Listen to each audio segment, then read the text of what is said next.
Sandrine Schwartz, bonjour, Boker Tov. Bonjour. Merci d'être avec nous de si bon matin, ce matin sur Studio Kalita, pour parler d'une personne qui va être mise à l'honneur, et c'est tout à fait amplement mérité cette semaine dans le cadre d'un colloque qui se tiendra à l'université de Bar-Ilan. Il s'agit de la célèbre philosophe, et on va parler de philosophie, mais peut-être aussi de d'autres de ses talents, Eliane Amado Lévy-Valency, qui s'est éteinte en Israël en 2006, si je ne m'abuse. Et que vous connaissiez bien et que vous avez, dont vous avez écrit, on va dire, la biographie, Eliane Amado Lévy-Valency, itinéraire, le titre exact, Itinéraire de vie et de pensée, qui a été publié aux éditions Hermann l'année dernière, et donc vous participerez vous-même à ce colloque avec d'autres personnalités comme le docteur Michael Ben-Admon et d'autres encore. Mais je voudrais avec vous que nous revenions sur cette personnalité, on va dire, que l'on ne connaît peut-être pas aujourd'hui, malheureusement, en Israël. J'ai eu le privilège de la connaître et d'assister à certains de ses cours il y a de cela très longtemps, dans les années 80, au début de mon allié en Israël. Mais effectivement, peut-être que on n'a pas mesuré l'ampleur de la contribution intellectuelle d'Eliane Amado Lévy-Valency à la communauté francophone en particulier, peut-être aussi à l'État d'Israël en général et au judaïsme en général. Expliquez-nous qui était Eliane Amado Lévy-Valency. Alors déjà, dans votre magnifique introduction, vous employez le mot de célèbre, Eliane Amado Lévy-Valency, et ce n'est pas forcément le cas. Elle a investi plusieurs domaines de la pensée, la philosophie, la psychanalyse et précisément la pensée juive. Et dans ces domaines, on la connaît finalement très peu en France comme en Israël. Alors, excepté les milieux qui l'ont fréquenté et notamment les milieux francophones hiérosolomites. Alors, Eliane Amado, c'est une vie de détour, de retour, et sa géographie personnelle est liée à l'histoire de sa pensée. Elle est originaire par sa mère de la célèbre maison à Latini de Salonique, par son père des Lévy-Valency qui étaient des notables d'Algérie, et ils se rencontrent à Marseille où les deux familles décident d'implanter une succursale de leurs entreprises.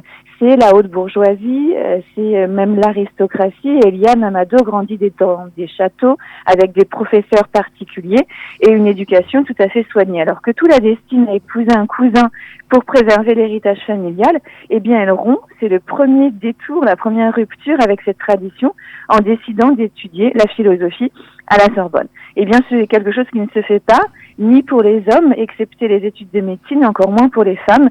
Et là commence une longue carrière interrompue par la guerre, qui la conduira à être agrégée de philosophie à la Sorbonne, sortie major de sa promotion, 3 doctorats, un doctorat S-lettres, un doctorat de psychanalyse et un doctorat de philosophie métaphysique. Et c'est absolument rare à l'époque, une femme et une juive diplômée de la Sorbonne, prestigieuse Sorbonne où foi et raison ne font pas bon ménage, et elle est l'une des premières femmes à enseigner à la Sorbonne alors qu'elle est à peine trentenaire.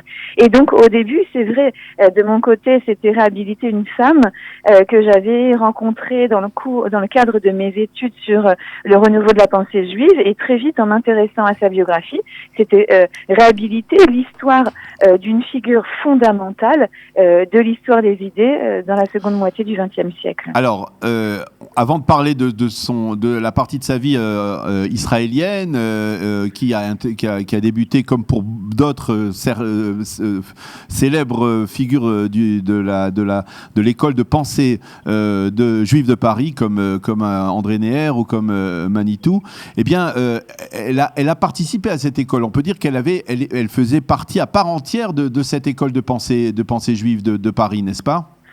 Alors, elle faisait partie non seulement à part entière, mais elle était précurseur. Elle a innové dans les idées qu'elle a mises en place. Alors, l'école de pensée juive de Paris, c'est quoi ? Pour résumer, ce sont 2 expériences. C'est le colloque Gilbert Bloch d'Orsay, créé par Robert Gamzon à la rentrée universitaire de 1946, où le premier professeur en matière juive était Jacob Gordin, qui avait pour élève un élève de la première promotion, Manitou Léon Ashkenazi, et Léon Ashkenazi qui deviendra par la suite influencé Voilà, il a été influencé par Jacob Gordin, qui le considère comme un nouveau maître, son maître ashkénaze, et il fera en sorte que ses enseignements, eh bien, seront après dispensés à ses élèves en devenant plus tard le nouveau directeur de l'école d'Orsay.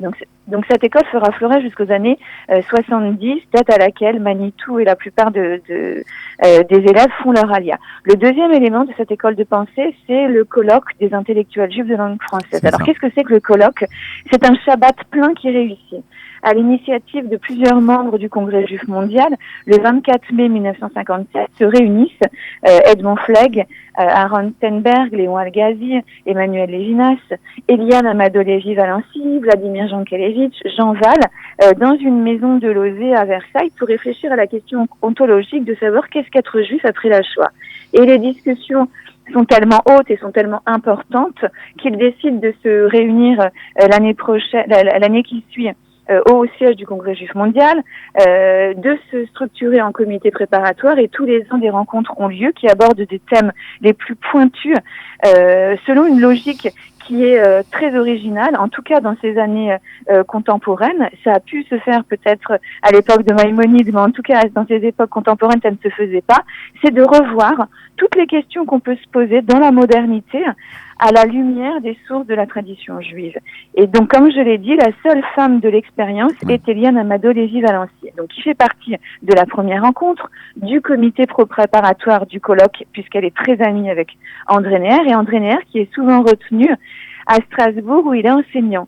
Et c'est elle, en fait, qui devient la cheville ouvrière, la petite main, la grande main de cette expérience, et qui contribue à choisir les thèmes, à apaiser les querelles et les égos de ces messieurs intellectuels juifs qui ne sont pas les plus petits. Elle participe à chacune des rencontres, et en plus, avec Jean Alpérin, elle est chargée de collecter les communications, de les faire paraître dans les actes, de les préfacer et parfois de les conclure. Donc elle a un rôle déjà prégnant dans l'organisation de la rencontre, et puis en plus elle marque de ces thèmes de prédilection l'histoire de cette rencontre, avec évidemment cette particularité du retour au texte de la tradition juive pour éclairer la pensée dite universelle, la pensée occidentale.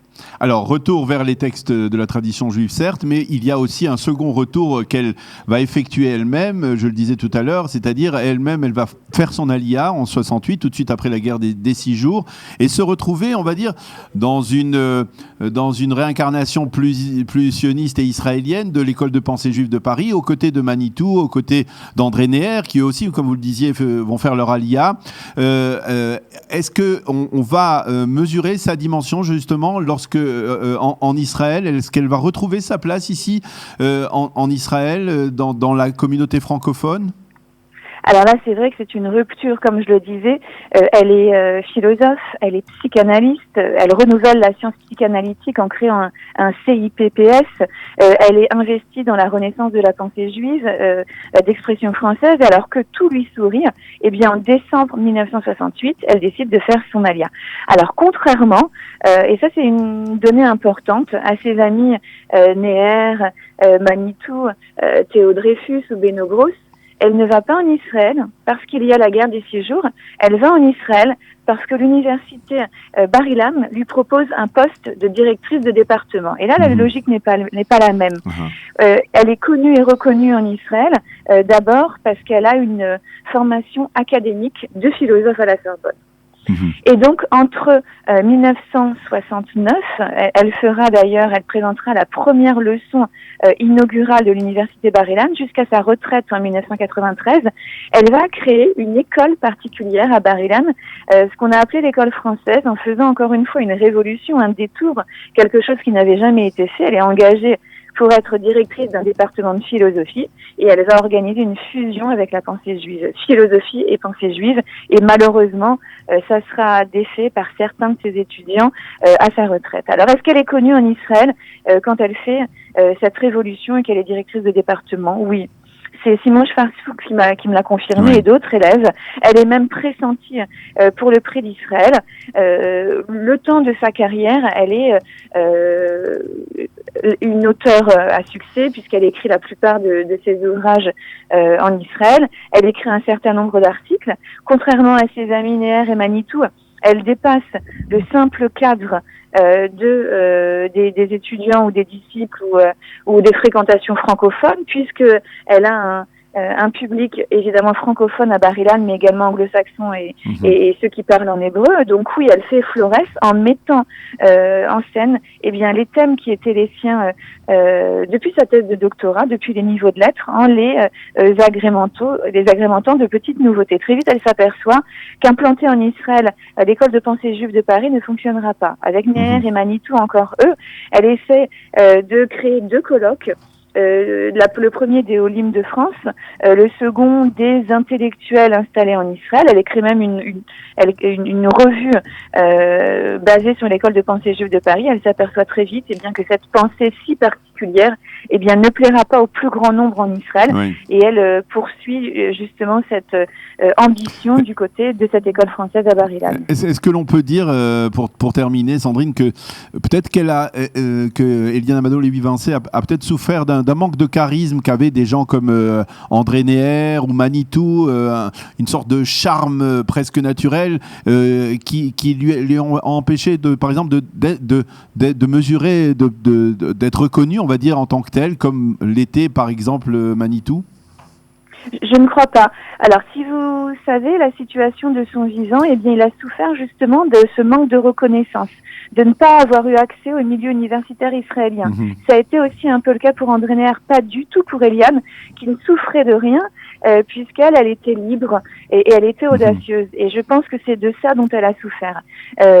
Comme les gens bien nés, je vous l'ai dit, elle venait de l'aristocratie, financièrement elle avait besoin de rien, elle avait une assise intellectuelle extrêmement confortable, elle connaissait l'histoire de la philosophie depuis la Grèce jusqu'à les philosophes allemands. Elle n'avait pas besoin de reconnaissance et d'ailleurs elle fuyait les contacts avec les milieux qui auraient pu lui obtenir un succès. Mais en tout cas, sa route, elle l'a tracée. Elle l'a très très bien tracée avec audace et liberté. Et je pense que c'est ça qu'on n'a pas pardonné à une femme et qui explique aujourd'hui son peu de connaissances et de reconnaissance, excepté dans les milieux francophones israéliens où elle a donné beaucoup d'elle-même. Alors, vous allez nous aider à combler d'une certaine manière cette lacune, puisque dans le cadre de votre visite en Israël cette semaine, dans le cadre de ce colloque, vous allez également signer votre livre à 2 occasions, si je ne m'abuse, et dites-moi si je me trompe. Le 13 février, ce sera à l'espace Viso à Netanya, en matinée à 10h30, et le 16 février au Merkaz Atid d'Israël, de notre ami le docteur Michael Ben Admon, à Jérusalem. Vous signerez donc votre livre, Eliane Amado-Lévy-Vincent, itinéraire de vie et de pensée, en plus de votre participation donc aux côtés aussi également de Dominique Bourrel à ce colloque ce mardi donc à l'université Bar-Ilan, donc un colloque consacré à Eliane Amado-Lévy-Vincent. Merci beaucoup